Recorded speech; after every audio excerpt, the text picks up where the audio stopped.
नाज़रीन आदाब, न्यूज़ 18 उर्दू के न्यूज़ रूम लाइव के साथ आप सबसे मुखातिब हूं मैं हिना जुबैर। शुरुआत करेंगे इस वक्त की हेडलाइंस के साथ।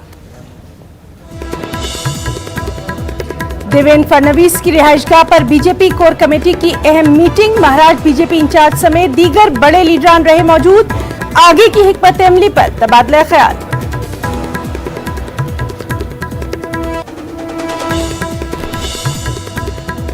मुल्क में कोरोना के एक्टिव मामले 1 लाख से तजावुज। पिछले 24 घंटों में 18,000 से ज्यादा नए मामलों की तस्दीक। 13,827 अफराद हुए शिफायाब, जबकि 39 मरीजों की हुई मौत।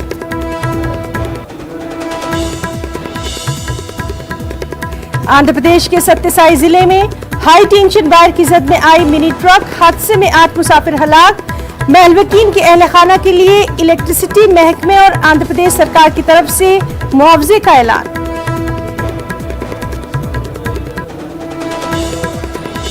और बडगाम से हेलीकॉप्टर ने अमरनाथ यात्रियों के साथ भरी उड़ान। अमरनाथ यात्री मुकद्दस गुफा के दर्शन करने के लिए रवाना। पहली बार अमरनाथ यात्रियों के लिए हेलीकॉप्टर सर्विस का किया गया है इंतजाम।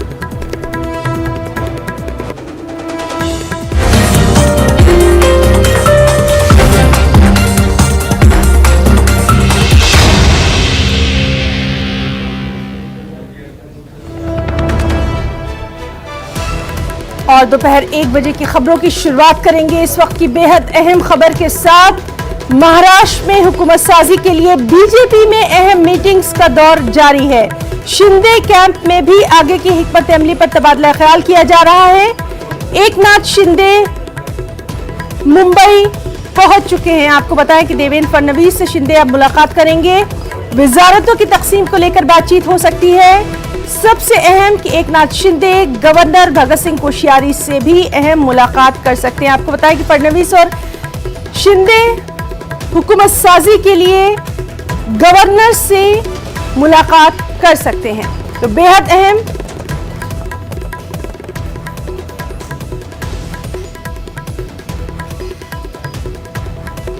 तो शिंदे कैंप में भी आगे की हिकमत अमली पर तबादला ख्याल। देवेंद्र फडणवीस से शिंदे करेंगे मुलाकात। वजारतों की तकसीम को लेकर बातचीत हो सकती है। गवर्नर से भी अहम मुलाकात मुतवक्के है। लगातार महाराष्ट्र में अब हुकूमत साजी के लिए, हुकूमत बनाने के लिए मीटिंग्स का दौर जारी है। बीजेपी जहां मीटिंग कर रही है, वहीं शिंदे कैंप में भी आगे की हिकमत अमली पर तबादला ख्याल किया जा रहा है। सबसे अहम, देवेंद्र फडणवीस से शिंदे मुलाकात करेंगे। वजारतों की तकसीम को लेकर इसमें बातचीत हो सकती है। फडणवीस और शिंदे गवर्नर से शाम 4 बजे अहम मुलाकात करने वाले हैं। सीधे रुख करेंगे हमारे साथी अमित राय का। अमित, जिस तरह से लगातार हम देख रहे हैं कि अब आज बिल्कुल ये तस्वीर साफ हो जाएगी कि महाराष्ट्र की जो कुर्सी है उस पर कौन विराजमान होगा। देखिए, निश्चित तौर पे शिंदे गुट के साथ सरकार बनाएगी बीजेपी, ये बात कंफर्म है। एकनाथ शिंदे गोवा से मुंबई जा रहे हैं, कुछ ही देर में मुंबई पहुंच जाएंगे। गोवा एयरपोर्ट पर उन्होंने बात की। उन्होंने कहा कि पहले मैं राज्यपाल से भी मिलूंगा, देवेंद्र फडणवीस से मिलूंगा, आगे की रणनीति पे बातचीत होगी। राज्यपाल के बाद फडणवीस से मुलाकात होगी और आगे की रणनीति पे बातचीत होगी। सत्ता में भागीदारी पर जो है चर्चा होगी। तो बहुत ही महत्वपूर्ण बैठक जो है कुछ ही देर में होने वाली यहाँ पर। और महाराष्ट्र को मिलेगा नया मुख्यमंत्री। तो कहीं न कहीं जो है लगातार जो चीजें, जो राजनीतिक घटनाक्रम में तेज होते जा रहा है। और ये कंफर्म हो गया है कि शिंदे गुट के साथ जो है बीजेपी सरकार बनाएगी। और जो हमारे सूत्र बता रहे हैं कि आज ये जो है या कल में दावा पेश किया जाएगा और 1 या 2 दिन में जो है मुख्यमंत्री पद की शपथ जो है देवेंद्र फडणवीस लेंगे। जी अमित, आपसे थोड़ा सा हम जानना चाहेंगे, इससे पहले भी हमने देखा है कि बीजेपी इस तरह की कोशिशें लगातार करती रही है। खुद महाराष्ट्र में भी कई बार इस तरह की कोशिशें देखी गई, लेकिन इस बार जो पूरा घटनाक्रम हमने देखा उसमें हमने खास तौर पर यह गौर किया कि एक एक कदम बहुत ही फूक फूक कर रखा गया। जिस तरह से मुंबई से पहले गए सूरत, वहां से गए गुवाहाटी, उसके बाद गोवा, और अभी भी मुंबई आने का जो भी पूरा तरीका है उसमें भी बहुत एहतियात बरती जा रही है। यानी कोई भी कोर कसर जो है वो बाकी नहीं रखना चाहते हैं हुकूमत साजी में। देखिए 2019 में जो फडणवीस झटका खा चुके थे, अजीत पवार का सरकार बनाकर सुबह सुबह शपथ लेकर 3 दिन में सरकार गिर गई थी, तो इस बार चाहे राज्य की जो कोर कमेटी हो या केंद्रीय नेतृत्व हो, एकदम फूंक फूंक के कदम रखा था, क्योंकि दूध का जला भी छाछ भी फूंक फूंक कर ही पीता है। तो ये चीजें चल रही थी यहाँ पर।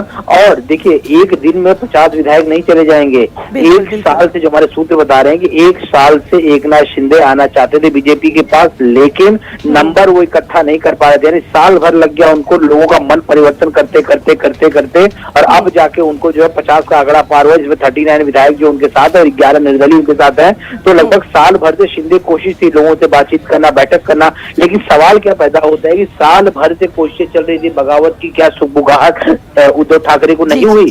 जबकि हमारे सूत्र बता रहे हैं कि लगभग 1.5-2 महीने पहले जो है जो खुफिया विभाग उसने जो है कुछ जानकारी जरूर दी थी मुख्यमंत्री उद्धव ठाकरे को, जो पहले सीएम थे, कि कुछ गतिविधियां चल रही हैं, कुछ विधायक जो है वो कुछ गलत फैसला ले सकते हैं, लेकिन शायद जो है उद्धव ठाकरे ने चीजों पर गौर नहीं किया। उन्हें ये यकीन भी नहीं था कि ये चीजें हो जाएंगी। आज ऐसा हो गया कि आज सरकार तो चली ही गई, सीएम पद से भी इस्तीफा दे दिया, लेकिन अब पक्ष बचाना भी मुश्किल नजर आ रहा है, क्योंकि बार बार ये कह रहा है शिंदे गुट की हम असली शिवसेना है। क्यों? क्योंकि 2/3 बहुमत हमारे पास है।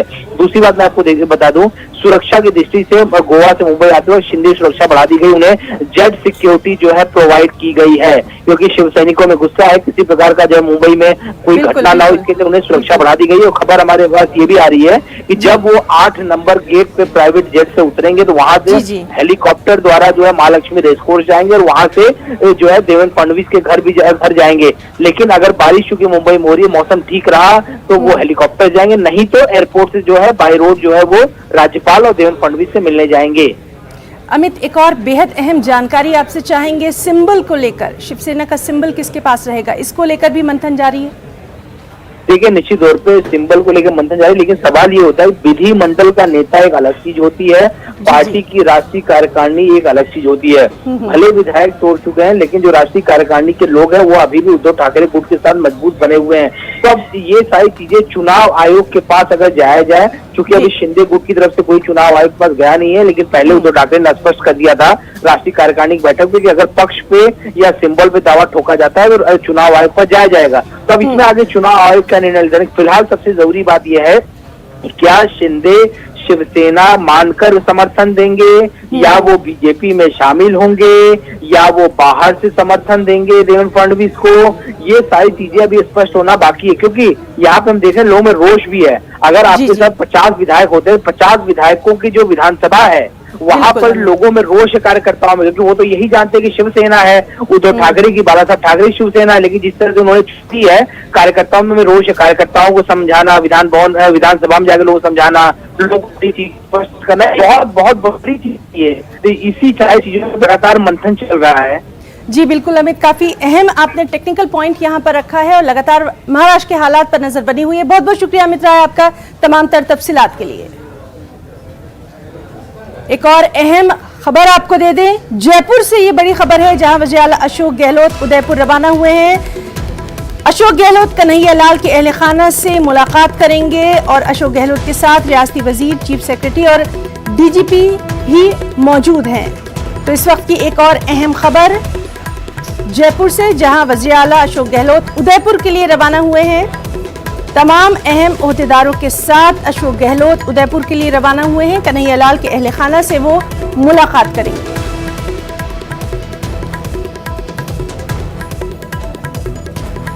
तो जिस तरह से कन्हैया लाल का बेईमाना तरीके से कत्ल हुआ था, उसकी हर तरफ से मजम्मत की गई, अफसोस का इजहार किया गया। और अब ये बेहद अहम खबर, लगातार हम देख रहे थे कि सीएम अशोक गहलोत रियासत में अमन व अमान के लिए अपीलें कर रहे थे, सिक्योरिटी के भी पुख्ता बंदोबस्त किए गए थे। और अब ये अहम खबर कि अशोक गहलोत उदयपुर के लिए रवाना हुए हैं और उनके साथ तमाम आला ओहदेदार भी मौजूद हैं। कन्हैया लाल के अहल खाना से सीएम की ये मुलाकात काफ़ी अहमियत की हामिल समझी जा रही है।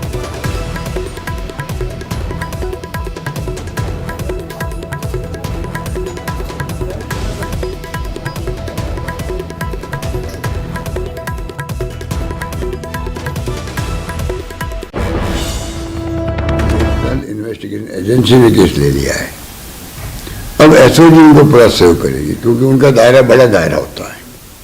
वो राष्ट्रीय अंतर्राष्ट्रीय जब कोई ऐसी घटना होती है आतंकवाद की, उसी रूप में वो पहले बैकग्राउंड देख करके तमाम तरीके से इसको प्रयास करती है कैसे हम तय तक पहुंचे। मुझे उम्मीद है कि एनआईए भी त्वरित कार्रवाई करके जितनी जल्दी हो उतनी जल्दी सजा दिलवाए इनको, चालान पेश करके। ये अपेक्षा पूरे प्रदेशवासी भी और मैं समझता हूं कि पूरा देशवासी चाहते हैं।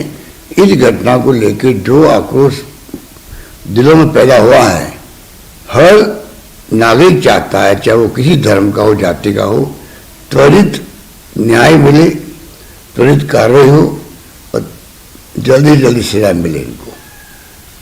मैं उम्मीद करता हूं कि एनआईए इस भावना को समझेंगे, उसी रूप में वो तफ्तीश जल्दी करके अंजाम तक पहुंचाएंगे जो आम लोग अपेक्षा करते हैं। ऐसे मौके पर मैं कहना चाहूंगा कि ये कोई आपस में झगड़ा नहीं है धर्म के नाम पर जो विभिन्न जिलों में जो आयोजन उन्होंने बंद किए, मैं समझता हूँ और तरह पैदा होता, उसकी जरूरत नहीं है। जब एक लिंक मिल गया आतंकवाद का, उसके बाद में सभी धर्मों ने इसकी आलोचना करी है। नाज़रीन, इस वक्त हमारे साथ मौजूद है हमारे साथी अरबाज अहमद। अरबाज, सीएम जो है वो कन्हैया लाल के अहले खाना से मुलाकात के लिए उदयपुर के लिए रवाना हो चुके हैं। तमाम तर जो आला ओहदेदार हैं वो उनके साथ मौजूद हैं, आपसे तफसीलात चाहेंगे। देखिए कि ये जो पूरा मामला पेश आया, उसके बाद में खुद जो चीफ मिनिस्टर हैं राजस्थान के अशोक गहलोत, वो एक विमान के जरिए उदयपुर पहुंचे और वहां पर पहुंचने के बाद में बाकायदा जो अहले खाना है कन्हैया लाल के, उनसे मिलेंगे, बातचीत करेंगे, उन्हें ढांढस बधाएंगे, सब्र उनको जो है से काम लेने के लिए हिदायत करेंगे। साथ ही उन्होंने जो डीजीपी हैं राजस्थान पुलिस के और चीफ सेक्रेटरी हैं उषा शर्मा, दोनों को साथ में लेकर के पहुंचे हैं। जो होम मिनिस्टर हैं राजस्थान के स्टेट राजेंद्र यादव, वो भी उनके साथ में हैं। लोगों से समझाइश की भी बात कर रहे हैं, लगातार अपील कर रहे हैं कि किसी भी तरह का बंद या किसी भी तरह की ऐसी एक्टिविटी ना करें जिससे कि मजहबी जो आपस में टकराव है वो बढ़े। हमें इन हालात को बहुत ही खामोशी से और सलाहियत से संभालना है। उन्होंने कहा है कि जो राजस्थान में एनआईए ने जांच का काम संभाल लिया है, राजस्थान में एसओजी और एटीएस दोनों मिलकर के बाकायदा सपोर्ट करेंगे उन्हें पूरी तरह से। और इस काम में दो तरह से उन्होंने बात कही कि एक तरफ हमें लॉ एंड ऑर्डर मेंटेन करने में मदद मिलेगी, जब एनआईए जो है इन्वेस्टिगेशन पे पूरी तरह फोकस करेगी तो राजस्थान पुलिस पूरी तरह से फोकस करेगी। तमाम तरह के जो हालात पेश आ रहे हैं अलग अलग जगह पर, उनको कंट्रोल करें। और नेट बंद करने से पिछले 2 दिनों में हालात पर काफी हद तक काबू पाया जा सका है। आज दूसरा दिन है, करीब करीब पूरे राजस्थान में इंटरनेट जो है बंद है। हालात और अफवाहों को चलते हुए जो है उन्होंने लोगों से अपील की कि कोशिश करें कि किसी भी तरह की ज़बानी जो इस तरह की अफवाहें हैं वो ना फैलाएं। जी बिल्कुल अरबाज, तो काफ़ी अहम रहने वाला है सीएम की जो ये मुलाकात है और इस पर तमाम तर रद्दअमल का इंतजार रहेगा। बहुत बहुत शुक्रिया आपका तमाम तर तफसीली जानकारी के लिए।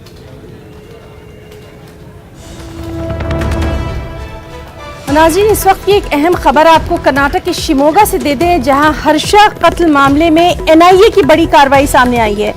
कर्नाटक के शिमोगा में 13 मुकामात पर एनआईए ने छापेमारी की है। हिजाब तनाज़े के दरमियान हर्षा नाम के नौजवान का कत्ल हुआ था और इस सिलसिले में अब तक 450 अफराद से पूछताछ की जा चुकी है। मुलजिमीन के रिश्तेदारों से भी पूछताछ लगातार जारी है। तो कर्नाटक के शिमोगा से अहम खबर, जहां हिजाब तनाज़े के दरमियान हर्षा नाम के नौजवान का कत्ल हुआ था और अब इस पर एनआईए की बड़ी कार्रवाई देखी जा रही है। सीधे रुख करेंगे हमारे साथी रऊफ हल्लूर का। रऊफ, आपसे जानना चाहेंगे, एनआईए की ये बड़ी कार्रवाई समझी जा रही है, क्या कुछ है इसकी तफसीलात? जी देखिए, नेशनल इन्वेस्टिगेटिव एजेंसी एनआईए की जानिब से आज बड़ी कार्रवाई हुई है। यहाँ पर कर्नाटक के शिमोगा जिले में 13 मकामात पर तकरीबन 90 अहलकारों ने छापे मारे हैं, पूछताछ की है, छानबीन की है। तो ये मामला जो है हर्षा से ताल्लुक रखता है, जो हिंदू तंजीम का एक सरगर्म कारकुन था और जिसका कत्ल हुआ था हिजाब के तनाज़े के दरमियान। और इस मामले को जो है रियासती हुकूमत ने इसकी तहकीकात एनआईए से कराने का फैसला किया था। इससे कबल भी एनआईए की टीम शिवमोगा पहुंचकर पूछताछ कर चुकी है, मालूमात हासिल कर चुकी है।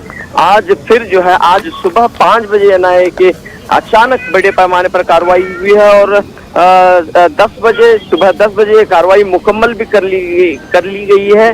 और देखना ये होगा कि आने वाले दिनों में क्या कुछ मजीद मालूमात इस सिलसिले में इस केस के ताल्लुक से हासिल होंगे। जी रऊफ, बहुत बहुत शुक्रिया आपका तमाम तर तफसीलात के लिए। और इसी के साथ यहाँ रुकना चाहेंगे एक छोटे से ब्रेक के लिए, चल लौटेंगे।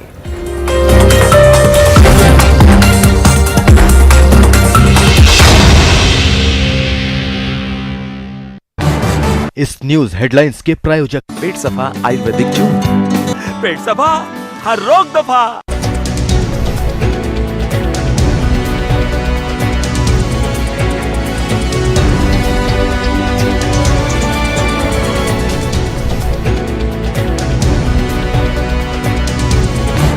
इस न्यूज हेडलाइंस के प्रायोजक पेट सफा आयुर्वेदिक जून। पेट सफा हर रोग दफा।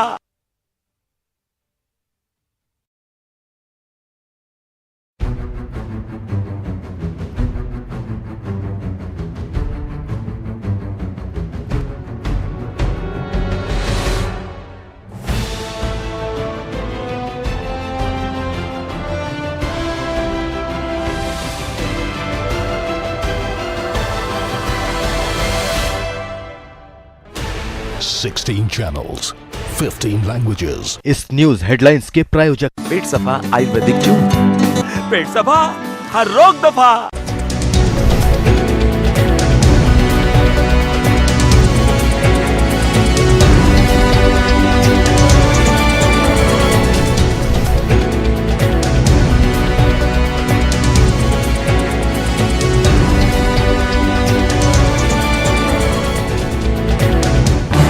इस न्यूज हेडलाइंस के प्रायोजक पेट सफा आयुर्वेदिक जून।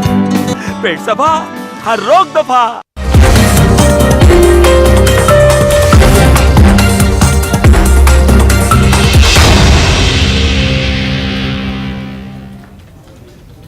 और एक और अहम खबर से आपको रूबरू करवाते हैं। अमरनाथ यात्रा का आज से बाज़ाब्ता आगाज हो गया है। नूनवन बेस कैंप से यात्रियों का पहला जत्था पवित्र गुफा के लिए रवाना हुआ। डीसी अनंतनाग डॉक्टर पीयूष सिंगला ने झंडी दिखाकर यात्रियों को रवाना किया। सख्त सिक्योरिटी के बीच बालतल से भी यात्रियों का पहला जत्था पवित्र गुफा के लिए रवाना हुआ है। अमरनाथ यात्रा 43 दिन तक चलने वाली है। आज से शुरू हुई ये यात्रा 11 अगस्त तक चलेगी। मेरा नाम सुमन है, हम दिल्ली से आए हैं, बस अब निकल रहे हैं और इसके बाद बहुत खुश हैं। यात्रा स्टार्ट करेंगे बस थोड़ी देर में। बस पहले जत्थे के साथ आप जा रहे हैं तो कितना आप अपने आपको भाग्यशाली समझते हैं? बस बहुत ज़्यादा भगवान जी की मेहर ने बुलाया यहाँ तक। बस अब आगे देखते हैं क्या होगा। क्या मनोकामनाएं लेके जा रहे हैं? बस सब ठीक हो, घर में सब खुश रहें और बस आगे अच्छा हो फ्यूचर। सिक्योरिटी व्यवस्था के बारे में बताइए। बहुत अच्छी व्यवस्था है यहाँ पे सिक्योरिटी की, तो स्पेशली बहुत ज़्यादा ध्यान रखा जाता है हर तरीके से। बिल्कुल कोई प्रॉब्लम नहीं हुई अभी तक। प्रशासन का सहयोग? हाँ जी, सहयोग प्रशासन का बहुत सहयोग है, प्रशासन का भी बहुत अच्छा है। यहाँ पे बहुत सुविधा है हर चीज़। और इस बार पहली मर्तबा श्री अमरनाथ जी यात्रियों के लिए हेलीकॉप्टर सर्विसेज का बाकायदा इंतजाम किया गया है। आपको बताएं कि श्री अमरनाथ जी यात्रियों का पहला जत्था हुमहामा बडगाम में तामीर किए गए नए हेलीपैड से उड़ान भरकर मुकद्दस गुफा के दर्शन के लिए रवाना हो चुका है। डीसी बडगाम शहबाज अहमद मिर्जा ने हेलीकॉप्टर को हरी झंडी दिखाकर रवाना किया। यात्री इस मौके पर बेहद खुश नजर आए। उन्होंने यहाँ मौजूद तमाम इंतजामात की सराहना की। उनका कहना है कि इस हवाई सफर से उनका सफर आसान हो जाएगा और वो एक ही दिन में बाबा बर्फानी के दर्शन कर पाएंगे। ताहम उन्होंने ताखीर होने की वजह से थोड़ी नाराजगी का भी इजहार किया। बहुत ज़्यादा है, पहली बार तो नहीं, दूसरी बार दर्शन के लिए जा रहे हैं। श्रीनगर से पहली बार जा रहे हैं क्योंकि सर्विसेज स्टार्ट हुई है। ठीक है, स्टार्टिंग थोड़ी सी डाउन रही, काफ़ी टाइम का तो बचेगा ही क्योंकि जो हमें 3-4 घंटे वहाँ ट्रैवल, 3-4 घंटे वापसी आने के लगते हैं, 8 घंटे सेव हो रहे हैं। हुआ तो ये है कि सबकी जल्दी जल्दी अच्छे से यात्रा हो, बाबा के बहुत अच्छे दर्शन हो। बाकी बहुत अच्छा है, बाबा सबको बहुत अच्छे दर्शन दे। लास्ट 2 इयर्स नहीं किया कोविड की वजह से। कोविड की वजह से जाना नहीं हुआ क्योंकि सब कुछ बंद था, तो कोविड की वजह से जा नहीं पाए। और अभी मैं 2008 से रेगुलर जा रहा हूँ। श्रीनगर से भी एक फैसिलिटी दी जाएगी इस काम के लिए, तो उसी के लिए ये हुमामा बडगाम डिस्ट्रिक्ट में जो है ये जगह को चुना गया। तो हमने रिकॉर्ड 8 दिन में इस हेलीपैड को तैयार किया, ऑप्शनलाइज किया और आज से ये फ्लाइट्स यहाँ पर शुरू हो रही हैं। आज से बाज़ाब्ता तौर पर अमरनाथ यात्रा का इफ्तिताह हो चुका है और इस मरतबा पहली बार हवाई सफ़र भी कर सकते हैं। ये इनके लिए हवाई सर्विस भी रखी गई है और बडगाम के हुमामा में हेलीपैड तैयार किए गए हैं। और अभी कुछ देर कबल डीसी बडगाम ने इसका इफ्तिताह किया है। यात्रियों से हमने बात की, वो काफ़ी खुश नज़र आए, उनमें काफ़ी जोश था। ताहम उन्होंने नाराज़गी का इजहार किया चूँकि ताख़ीर हुई। हालांकि डीसी बडगाम का कहना था कि 1 हफ्ते में जो हेलीपैड है वो तैयार किए गए हैं। यहाँ पर जो दीगर इंतजामात है वो रखे गए हैं इन यात्रियों के लिए जो हवाई सफ़र करना चाहते हैं। यात्री काफ़ी खुश नज़र आए। उन्होंने कहा कि इस सहूलियत से उनको काफ़ी फ़ायदा है क्योंकि वो दिन में ही अपनी जो यात्रा है दर्शन वो कर सकते हैं, बर्फानी बाबा के वो दर्शन कर सकते हैं और दिन में ही वो वापस आ सकते हैं। न्यूज़ 18 नेटवर्क के लिए बडगाम से मैं आबिद हुसैन। और अमरनाथ यात्रा का आज से बाज़ाब्ता आगाज़ हो गया है। इस अहम मौके पर जम्मू कश्मीर के LG मनोज सिन्हा ने राजभवन में पूजा अर्चना की। उन्होंने अमन व अमान और खुशहाली के लिए खास दुआएं की। सीधे रुख करेंगे बडगाम का। हमारे साथ मौजूद है हमारे साथी आबिद हुसैन। आबिद, काफ़ी अहम मौका है और ख़ास तौर पर जो हेलीकॉप्टर सर्विसेज की शुरुआत की गई है उससे यात्री काफ़ी खुश नज़र आ रहे हैं।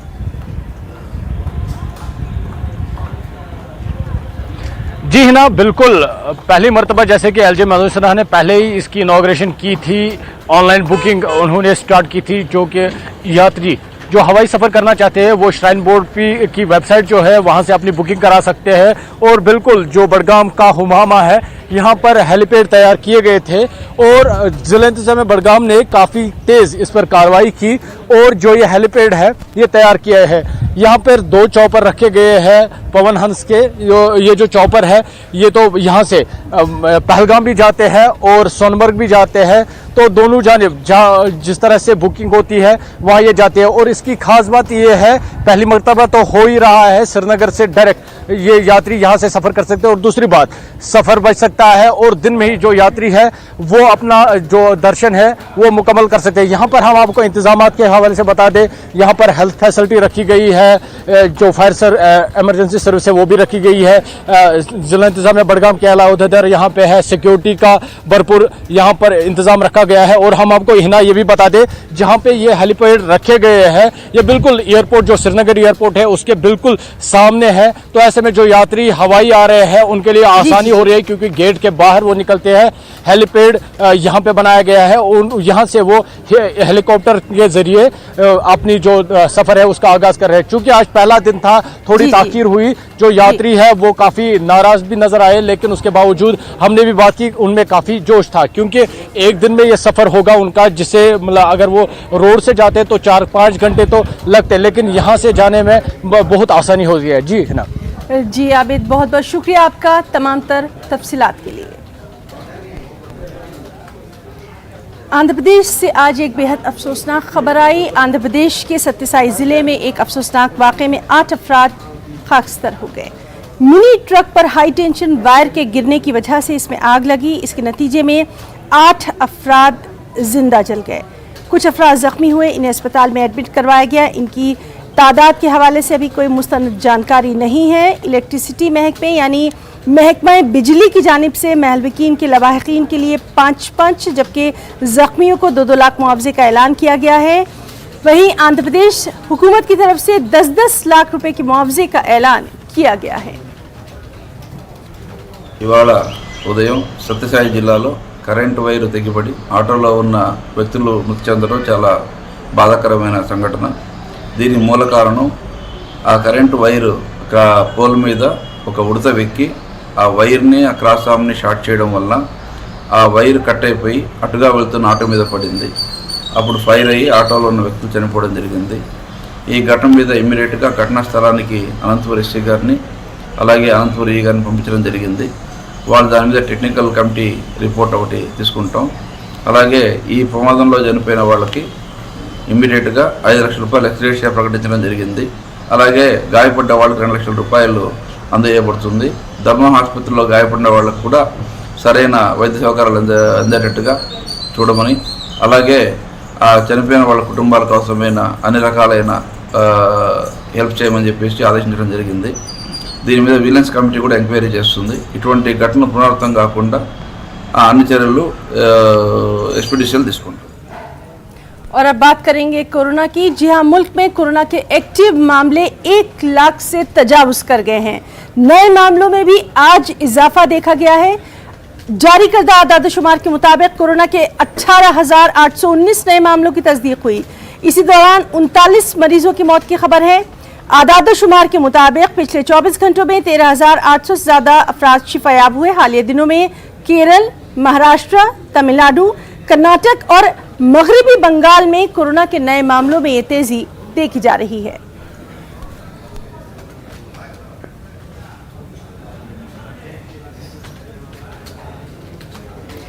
और पीएम नरेंद्र मोदी ने दिल्ली के विज्ञान भवन में एंटरप्रेन्योर इंडिया प्रोग्राम में शिरकत की। इस मौके पर पीएम ने prime minister employment generation programme में नए फीचर्स मुतारुफ कराए। इस मौके पर वज़ीर-ए-आज़म ने कहा कि लोकल मसनूआत को ग्लोबल बनाना हमारे अहदाफ में शामिल है।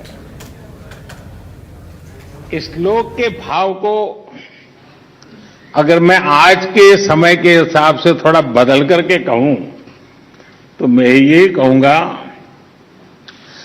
कि एमएसएमई के उद्यम से ही आत्मनिर्भर भारत अभियान को सिद्धि मिलेगी, भारत सशक्त होगा।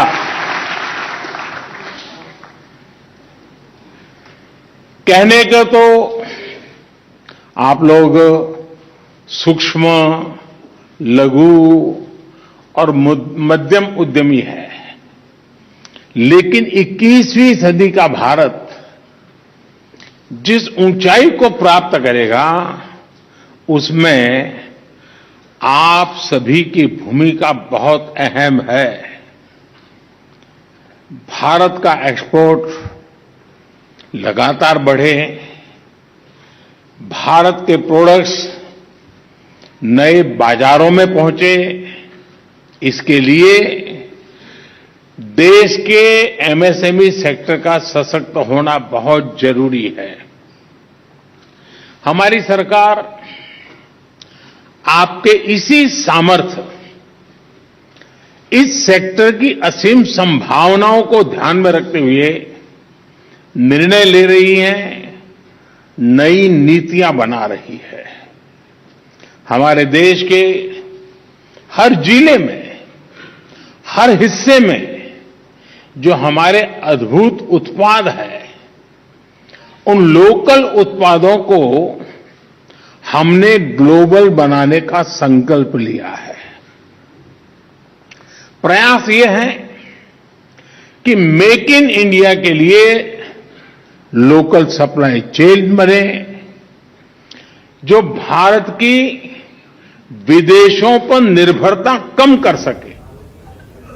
तो न्यूज रूम लाइव में आज के लिए फिलहाल इतना ही। हमारी पूरी टीम को दें इजाजत। आदाब।